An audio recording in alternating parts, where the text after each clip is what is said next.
So like the title suggests, today I'll be talking about how I failed as an entrepreneur in 2022. Now, to be fair, the title is a bit clickbait-ish because I generally would not say that I failed, because failure, in my opinion, is when you start something, do not get better at it, or do not succeed, then you decide to give up. I would term that as failure. But I think in whatever thing that a person decides to do, whatever goal a person decides to pursue, there is always something that the person learns if they do not achieve it. Of course, there are so many things that you learn if you do achieve it, but there is much more that you learn if you fail. But to some people, that may just be sugarcoating. Some may say I actually did fail.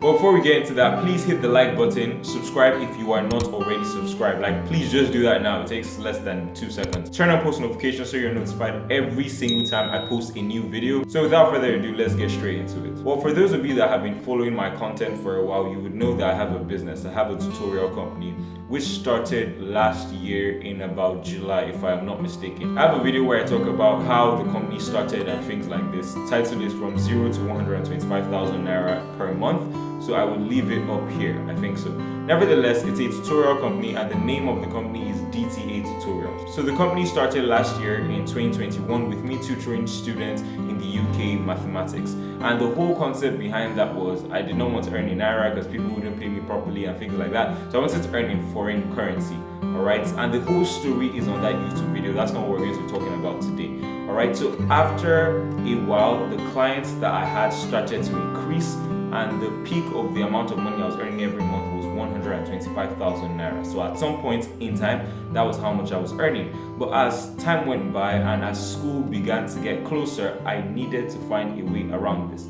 So I have a friend and he basically told me what he did with his company, and he said that I could adopt it as well. So what he said was that I could create courses for GSS1, GSS2, however much classes I wanted to create courses for in mathematics. So I would get the scheme of work or the topic list for whatever class it is that I wanted to teach on, and I would just create notes and create videos on that particular topic, post it on a website and just sell it. And I love the idea because it negated the fact that I have to sell my time for money. Alright, so whenever I was tutoring someone, I got paid by the hour, meaning that to increase the amount of money I earn, I would have to increase the amount of hours that I work, which is not the most scalable type of business, alright? And I think that with every form of business, one has to think long term. You always have to think, how can I scale this higher? So it would have gotten to a point where I would not have been able to scale it more than a certain amount of time because there are only 24 hours in a day, and I obviously can't work for 24 hours in a day. So the point being, I love the idea because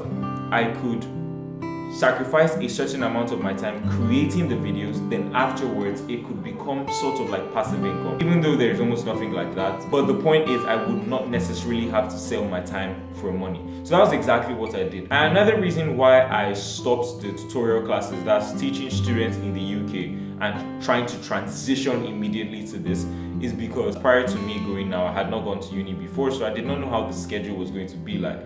I didn't want to get to school, then I'll have to skip classes to teach my students, or after classes I would be so stressed I wouldn't be able to and have to postpone and things like that. So I just thought it made sense for me to stop it completely. And I will talk about this in the end when I'm talking about the lessons. But let's carry on. So I focused on GSS1 first, and this was earlier this year, around September if I am not mistaken. So I started to make videos on all the topics from the GSS1 first term syllabus, and I made everything and I posted it on my website. So when I went back to him and I asked, I was like, bro, so I posted it on my website, organic traffic is not working. By the way, I did not really spend so much creating the course because I have the knowledge already. Yes, I bought some textbooks, but that wasn't so expensive.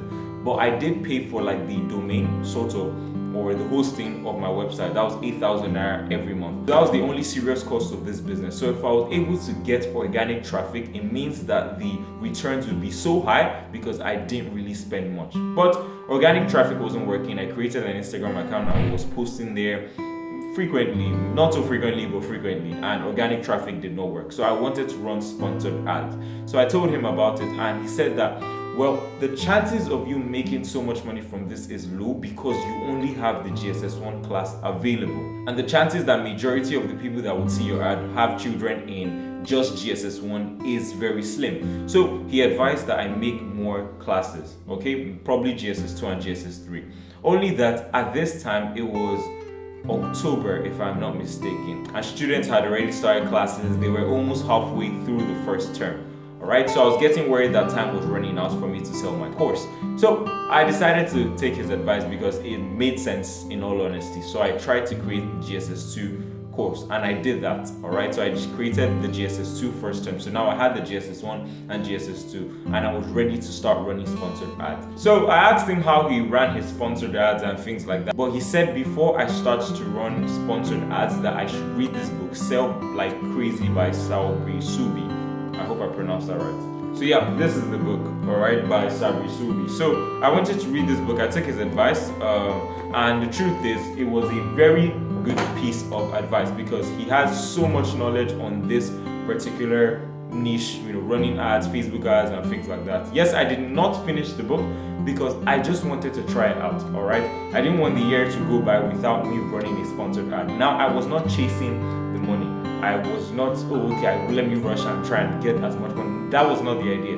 The idea was, let me take some of the knowledge that I have gotten from this book and put it into action and see the results from it. So one of the major lessons that I learned from the book that I would never have done if I had not read the book was to create a sort of like free product, a product that will lure people into giving me their email address. So here's the major concept of business. So when you run a sponsored ad or want to run a sponsored ad, you need to have it at the back of your mind that the people that will see your ad don't necessarily want to buy your product like 100%. Yes, your product might be good, but you want to offer them something for free so they can give you something in return. Now, it doesn't really make sense because if it's free, they shouldn't be giving you anything in return, but it doesn't look that way.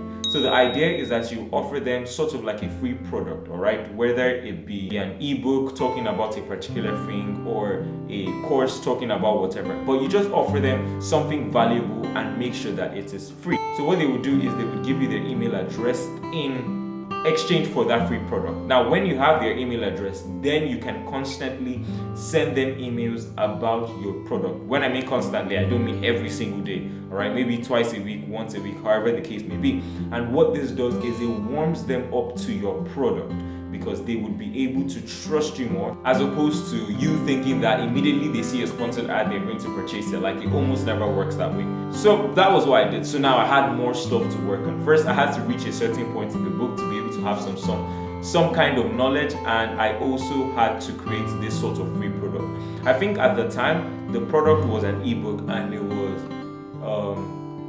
5 ways to never failing math again or something like that, because I run a math company. So it was a really good product in my opinion. I sent it to a few of my friends, but it seemed like a really good product. So I put that out there, created the video, and at this time it was like at the end of October, probably getting into November, and I was still worried that the term was almost about to end. They were about to start the exams and the product wouldn't sell because we have already reached the end of first term. But nevertheless, I had some money to spend, so I was like, why not just waste it on the ads and see what comes out of it.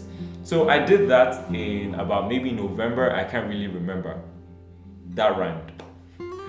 But nevertheless, I ran the sponsored ad, created the video, did all of that, and I got a lot of email addresses. I think I got like 50 email addresses.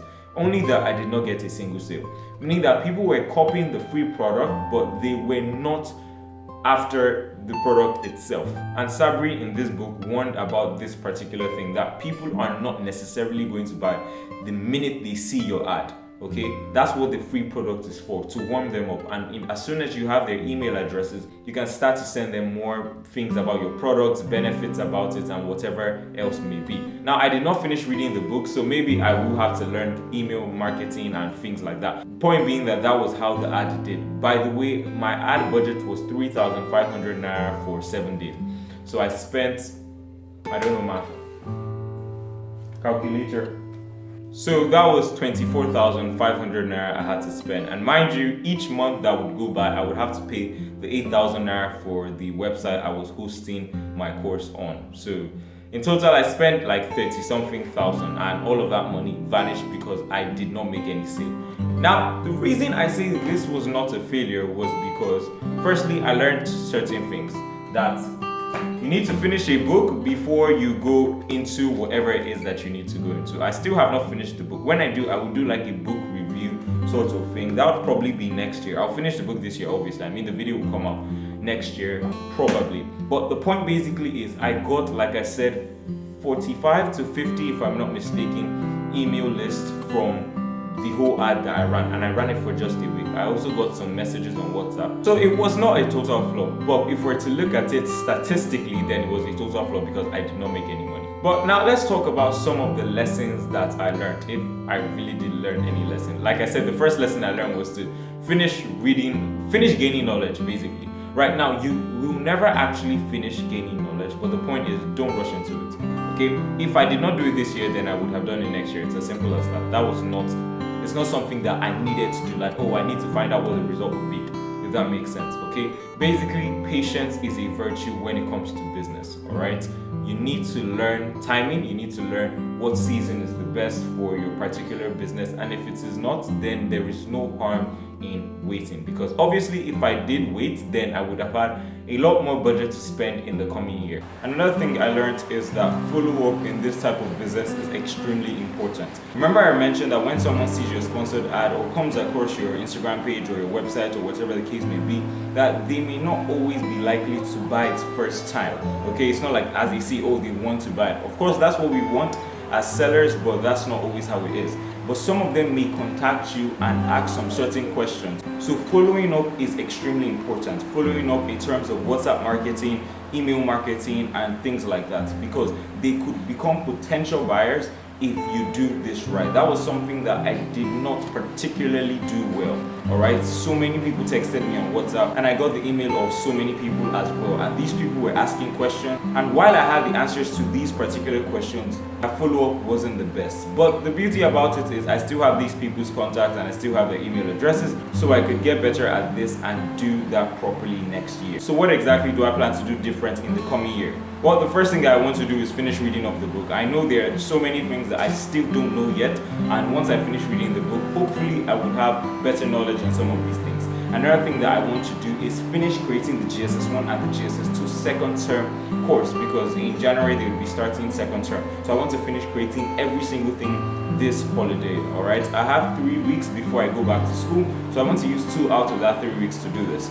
I think I would be able to if I put my head down and whatever the case is. If I do this, then this would prevent what happened last time, in that I would not be getting the product out to the parents very late. It'd be actually extremely early. So I think this would be another advantage to the business, because they would have it at the start of the term, so it's more beneficial for their children. And another thing, like I mentioned, I would like to do better is follow up. I would love to learn email marketing. I would love to get better at it, because I genuinely feel that there is so much room for growth. I mean, if they're able to fill in the email opt-in form and get that free product, it means that there is some sort of interest on their own end. So it's left to me to be able to bring that interest out and turn that into money. Well, I genuinely do not regret doing any of these things. Yes, there were so many things that I did not do well that I could have done better, but I mean, it's always going to be like that. If I make a follow-up video, maybe in like March, I'm sure there will be things that I will still have learned, whether or not I make money off of this business or not. So I don't regret doing this. I'm very happy that I did, because the sooner I learned this, the better, to be very honest. I did lose over 30,000 naira, but I mean, I already planned to use that money. I had already accepted the risk, and I knew it was possible for it not to give back any return. So that risk was already off the table. So I don't regret any of the things that I did. Obviously, doing it in the coming year, I would do it better. I would do some things differently. But in general, I'm glad that I took the decision to run that sponsored ad, and in no way do I regret starting this business. But the reason that I put this video out here is because I know that at some point, by the grace of God, the business will kick off, alright? And I just want to have the worst side of things on YouTube. I want to have it on the internet. So when I come back, I can be like, blah, blah, blah, they went from this to this, and whatever the case may be. Because this channel was built not just to give value. Yes, I love to give value to you guys, but it's also to document my journey. So it means that when things are going bad, I have to document that as well. I can't document, oh, I went from 0 to 125,000 naira per month, and not document when I don't have any money. I don't think that makes any sense. Alright, so that will be all for this video. Remember to hit the like button, subscribe, turn on post notifications, and please follow my Instagram at Abiri. You can even send me a message there. You can send me a DM.